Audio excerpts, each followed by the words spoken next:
like a Hellcat.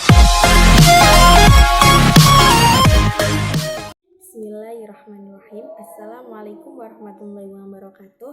Perkenalkan, nama saya Heni Ekawati.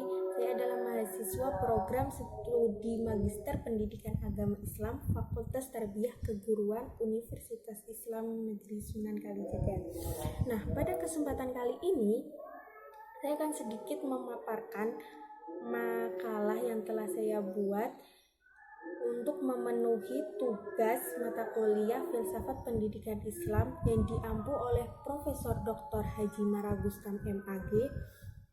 Nah, sebenarnya tugasnya itu ada dua pilihan. Yang pertama yaitu mereview buku yang pernah dirangkum. Yang kedua yaitu mereview makalah yang pernah dibuat. Nah, saya mengambil yang kedua, yaitu makalah yang pernah saya buat. Pada kesempatan kali ini saya mendapatkan tema yaitu tentang pemikiran seorang tokoh Islam yang sangat terkenal, yaitu Imam Al-Ghazali. Nah, pada kesempatan kali ini saya akan sedikit memaparkan pemikiran Imam Al-Ghazali tentang pendidikan agama Islam dan relevansinya dalam dunia modern. Bagaimana hasil dari review makalah saya nanti? Kalau ada teman-teman yang ingin menambahkan atau memberi tanggapan, boleh komen di bawah. Oke? Kita masuk ke biografi Imam Al-Ghazali. Pertama saya akan menjelaskan tentang biografi Imam Al-Ghazali. Imam Al-Ghazali ini mempunyai nama lengkap yaitu Abu Hamid Muhammad bin Muhammad Al-Ghazali. Beliau dilahirkan di Tus, sebuah kota di Khurasan, persisnya di Persia pada tahun 450 Hijriah atau 1058 Masehi. Nah, kita akan menelusuri perjalanan hidup Imam Al-Ghazali ini sampai beliau menjadi seorang filosof. Nah, sejak kecil Imam Al-Ghazali ini dikenal sebagai anak yang senang dengan ilmu pengetahuan. Nah, mula-mula Imam Al-Ghazali ini belajar ilmu fikih dari seorang guru yaitu Abu Hamid Ahmad ibnu Muhammad At-Tusi Ar-Rozakani. Ini susah ya. Lalu berangkat ia ke Jurjan dan berguru kepada Abi Qasim Ismail. Kemudian Imam Al-Ghazali ini pergi lagi ke Nisabur dan tinggal di sebuah madrasah nizamiyah yang dipimpin oleh Imam Al-Haramin Abi Al-Ma'ali Al-Juwaini. Di bawah asuhan Imam Al-Juwaini ini, Imam Al-Ghazali belajar banyak ilmu, diantaranya seperti ilmu fikih, usul, mantiq, dan ilmu kalam. Nah, Imam Al-Ghazali ini dikenalkan oleh Imam Al-Juwaini kepada Nizam Al-Mulk. Nizam Al-Mulk ini adalah seorang Perdana Menteri Sultan Saljuk Malik Syekh, di mana beliau adalah seorang pendiri madrasah nizamiyah yang ditinggali oleh Imam Ghazali tadi pada tahun 1091 Masehi. Kemudian Imam Al-Ghazali ini diangkat menjadi seorang guru di madrasah nizamiyah. Kurang lebih dari 2 tahun beliau mengisolasikan dirinya sendiri untuk merenung, membaca, menulis, dan berkontemplasi sebagai seorang sufi. Nah, di puncak menara Masjid Jami Damaskus ini Imam Al-Ghazali memperoleh puncak kesempurnaan tasawufnya hasil dari mengisolasi diri tadi. Dan di sini pula beliau banyak melahirkan beberapa karya ilmiah, terutama karya yang sangat terkenal yaitu kitab Ihya Ulumuddin, menghidupkan kembali ilmu-ilmu agama. Dalam rentang waktu itu beliau berkunjung ke Syam, Hijaz, dan Mesir, kemudian kembali ke Naisabur lagi. Beliau mengajar lagi nih di madrasah nizamiyah dan hanya berlangsung selama 2 tahun. Setelah itu beliau kembali ke Tus, kemudian mendirikan sebuah madrasah khusus untuk para fuqaha dan sebuah biara untuk para mutasyawifin. Di kota ini pula Imam Al-Ghazali menghembuskan nafas terakhir pada tahun 505 Hijriah, tepatnya 1111 Masehi pada usia 54. Nah, itu singkat cerita biografi dari Imam Al-Ghazali. Apabila ada teman-teman yang lebih paham tentang biografi Imam Ghazali atau jalan perjalanan hidup Imam Al-Ghazali, boleh komen di bawah. Selanjutnya kita akan masuk ke pemikiran Imam Al-Ghazali tentang pendidikan. Madrasah Nizamiyah ini kan tempatnya di Baghdad. Nah, saat di Baghdad itu Imam Al-Ghazali itu mencapai puncak prestasinya ini dalam karir keilmuannya, sehingga dalam pengajian beliau ramai dihadiri hampir 300 ulama terkemuka. Di samping mengajar, beliau juga memberikan bantahan-bantahan atau pendapat-pendapat terhadap pemikiran dari golongan Batiniyah, Islamiyah, dan beberapa golongan filosof lainnya, sehingga banyak melahirkan karya-karya ilmiah. Karya-karya Imam Al-Ghazali itu kan banyak sekali tuh yang dapat kita pelajari sampai sekarang. Nah, pada tahun 1095 Masehi, Imam Al-Ghazali ini meninggalkan kedudukannya yang terhormat, padahal beliau di sana itu sudah menjadi orang hebat, tapi beliau meninggalkan semua itu karena beliau ini merasakan keraguan tentang kegunaan kerjaannya tersebut. Akhirnya beliau dari Baghdad pergi ke Mekah. Lalu beliau itu saat di Mekah, beliau itu merasakan sesuatu pada hatinya yang susah untuk diobati secara psikoterapi. Nah, dalam beberapa waktu kemudian Imam Al-Ghazali menetap di Damaskus. Selanjutnya yaitu tentang pemikiran Imam Al-Ghazali tentang pendidikan. Menurut Al-Kailani, hal yang paling mendasar yang dikemukakan oleh Imam Al-Ghazali tentang filsafatnya dalam pendidikan Islam yaitu merealisasikan kebahagiaan manusia. Apa arti dari kebahagiaan ini? Kebahagiaan yang dimaksud oleh Imam Al-Ghazali adalah kebahagiaan yang bersifat ukhrawiyah atau keakhiratan. Nah, dalam kebahagiaan ini menurut Imam Al-Ghazali yaitu mencakup semua yang disenangi, bersifat abadi dan tidak akan pernah sirna selamanya. Bersifat enak dan tidak akan pernah kesusahan, selalu senang dan gembira, tidak ada keprihatinan, kaya dengan tidak ada merasakan kefakiran atau kekurangan, dan sempurna dengan tidak ada kekurangan sedikitpun. Mulai dengan tanpa kehinaan. Dengan hal tersebut merupakan kebahagiaan yang tidak akan pernah ada akhirnya.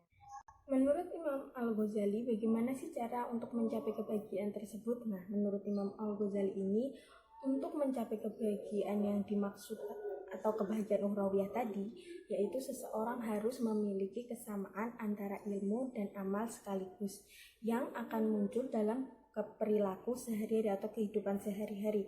Akan tetapi, bila perilaku itu tidak berubah, maka kebahagiaan itu juga tidak akan pernah tercapai. Dengan demikian, seseorang yang paham dengan ilmu, sementara perilaku dan akhlaknya tidak berubah dalam artian menjadi lebih baik, maka dia dipastikan tidak akan mendapat kebahagiaan ukhrawiyah atau kebahagiaan yang dimaksud oleh Imam Al-Ghazali tadi, dan juga tidak akan sampai pada karakter-karakter yang dapat membawanya pada derajat kebahagiaan. Ada beberapa tujuan pendidikan juga menurut Imam Al-Ghazali, diantaranya yaitu tujuan mempelajari ilmu pengetahuan semata-mata untuk ilmu pengetahuan itu saja. Maksudnya dari tujuan ini yaitu apabila kita mempelajari ilmu, tuntutlah ilmu itu secara sungguh-sungguh dan menekuni ilmu yang pernah kita pelajari. Nah, yang selanjutnya yaitu tujuan pendidikan menurut Imam Al-Ghazali. Imam Al-Ghazali ini merumuskan beberapa tujuan pendidikan. Yang pertama yaitu tujuan mempelajari ilmu pengetahuan semata-mata untuk pengetahuan saja. Maksud dari hal ini yaitu apabila kita menuntut ilmu, tuntutlah ilmu secara sungguh-sungguh. Yang kedua yaitu tujuan pendidikan adalah membentuk akhlak. Apabila keluhuran akhlak dan budi pekerti yang baik. Nah, apabila kita sudah menuntut ilmu, pastilah akhlak kita akan menjadi baik kalau kita mau berubah. Tujuan pendidikan mencapai kebahagiaan dunia dan akhirat. Menurut Imam Al-Ghazali, dalam pandangan ini yaitu dunia ini bukan merupakan salah satu hal yang penting, tidak abadi dan akan rusak, sedangkan maut dapat memutuskan kenikmatan. Kebahagiaan dalam dunia itu akan hanya sementara. Jadi tuntutlah ilmu itu untuk mencapai kebahagiaan dunia dan akhirat. Selanjutnya yaitu di dalam pendidikan itu ada unsur yang namanya guru dan juga murid, karena nggak mungkin dalam pendidikan itu nggak ada gurunya, nggak ada muridnya. Nah, untuk menjadi seorang guru itu ada beberapa kode etiknya atau tata caranya untuk memperdalam tugas profesinya yang harus dipatuhi oleh seorang pendidik. Yang pertama yaitu menyayangi anak didiknya. Yang kedua yaitu guru bersedia sungguh-sungguh menekuni tuntunan Rasulullah sehingga ia mengajar untuk tidak mencari upah atau mendapatkan penghargaan saja. Guru harus dapat menyampaikan materi itu sesuai dengan tingkat kepahaman dari siswa. Guru itu tidak boleh membeda-bedakan antara siswa yang pintar dengan siswa yang susah untuk menangkap pelajaran. Nah, guru itu harus mempunyai kreativitas yang tinggi. Bagaimana caranya atau menggunakan metode seperti apa agar siswa yang pintar dengan siswa yang susah untuk cepat menangkap itu dapat seimbang dalam dapat menyerap ilmu tersebut. Nah, yang terakhir yaitu guru harus mengamalkan ilmunya, karena seorang guru itu uswatun hasanah atau suri toladan yang baik. Guru itu tidak hanya dalam ucapannya yang baik saja, tapi perilakunya juga dapat dicontoh oleh para peserta didiknya. Tidak hanya seorang guru saja, tapi seorang siswa atau peserta didik itu juga harus mempunyai tata krama yang baik kepada gurunya. Menurut Imam Al-Ghazali, biasanya Imam Al-Ghazali menyebutnya dengan fadilah, yang harus dipatuhi oleh peserta didik. Di antara fadilah yang disebutkan Imam Al-Ghazali yaitu yang pertama, mengutamakan penyucian diri dari akhlak tercela dan sifat buruk, sebab ilmu yang merupakan bentuk kepribadian hati, sholat rohani dan pendekatan batin kepada Allah. Yang kedua yaitu peserta didik harus menjaga diri dari kesibukan-kesibukan duniawi dan seyogyanya berkelana jauh dari tempat tinggalnya. Maksudnya ini selanjutnya yaitu relevansi hubungan keterkaitan pemikiran Imam Al-Ghazali dengan era modern. Ini bab terakhir yang dibahas di makalah ini. Nah, pada era modern ini ditandai dengan adanya perkembangan teknologi yang semakin hari semakin meningkat. Miliaran informasi dapat kita akses dari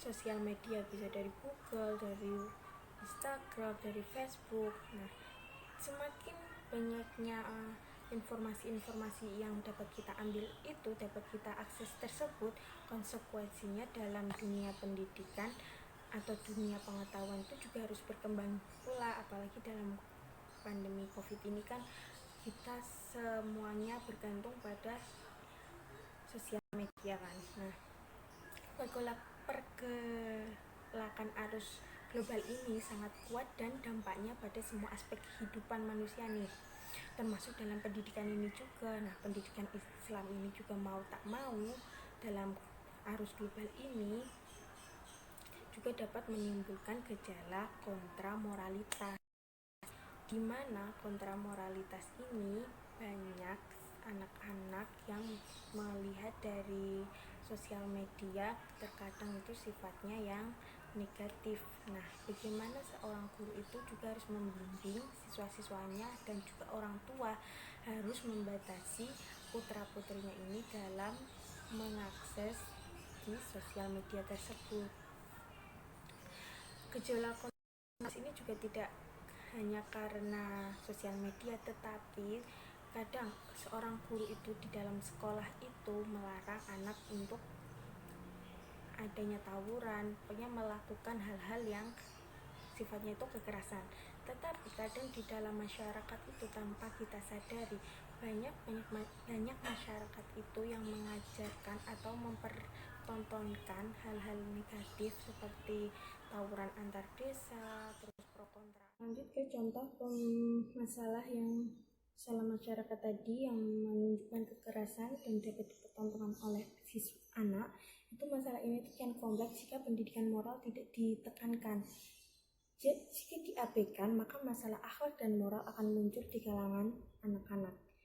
Nah, lebih-lebih dalam era globalisasi ini, berada di dunia terbuka dan dikaitkan dengan moral dan akhlak mulai melemah. Nah, bagaimana kaitannya dengan pemikiran Imam Al-Ghazali? Dulunya Imam Al-Ghazali juga pernah menyelesaikan pertentangan-pertentangan atau masalah-masalah seperti hal tersebut pada masanya. Nah, kita kaitkan ke sekarang. Nah, pada problem moralitas yang tadi itu menjadi tantangan bagi pendidikan agama Islam, di mana belajar itu tidak lagi mencari ilmu demi ilmu itu sendiri, tetapi semata-mata untuk menunjukkan kesombongan. Kalau sekarang ya kan, nah guru itu sibuk mengurus segala administrasi demi mendapatkan sebuah sertifikasi. Karena kalau guru sudah mendapatkan sertifikasi, otomatis gajinya pun juga akan tinggi. Nah, dan mengabaikan tugasnya tersebut. Hal itulah yang menjadi keresahan bagi masyarakat atau siswa-siswa sekarang. Nah, kemudian kita simpulkan nih bahwasanya pemikiran Imam Al-Ghazali tentang pendidikan moral mempunyai relevansi dan kaitan dalam kehidupan pada masa sekarang itu sangat relevan jika diimplementasikan pada masa saat ini dan digunakan sebagai ikhtiar atau memperbaiki pendidikan Islam dan moralitas masyarakat. Contohnya, misalnya ini tentang guru, menurut Imam Al-Ghazali kan ditegur keras agar tidak mencari sertifikasi atau upah saja, tapi kode etik atau tata cara guru tadi diterapkan sungguh-sungguh dalam dirinya. Jadi dirinya sendiri nih, seorang guru sendiri yang harus bisa merubah dirinya, merubah niatnya. Nah, apabila seorang guru itu ingin mempunyai niat lillahi ta'ala dengan cara mengajar itu seperti kode etik yang sudah dijelaskan oleh Imam Al-Ghazali tadi, benar-benar niatnya ingin melihat peserta didiknya itu berhasil menjadi orang yang sukses, tidak semata-mata dia aku sudah mengajar ya sudahlah yang penting tugasku sudah selesai, tidak seperti itu, tapi benar-benar mengajar dari hati. Kalau siswanya tidak bisa benar-benar dibimbing, maka apa yang akan diberikannya pun akan didapatkannya tadi juga pasti seimbang dengan usaha, niat, dan hal yang diberikannya tadi. Nah, mungkin sekian dari penjelasan materi makalah yang sudah saya buat. Mungkin dari teman-teman jika ada yang kurang atau ingin memberi tambahan, memberi tanggapan, boleh di komen di bawah agar kita bisa belajar bersama-sama. Sekian dari saya ucapkan terima kasih. Jika ada salah-salah kata, mohon maaf. Assalamualaikum warahmatullahi wabarakatuh.